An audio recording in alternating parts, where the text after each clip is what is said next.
aza manan'olo tiana fa izao ihany, aza mananendrika voarakitra ho anao, na avy amin'ny tompo-maso na novetsim-pomankany na niembina sapotony ao anatin'ny afinao.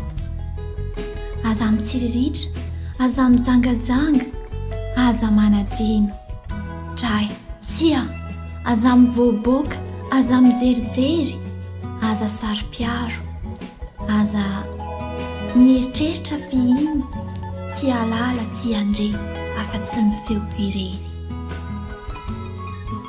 Tovinao ny sitrapoko sy ny adidiny mba ireo rehetra ireo tsy maintsy tanterahanao daholo, ny asambaranao kosa zananana ia, fa efa vita mandamafy, efa vita hity folo.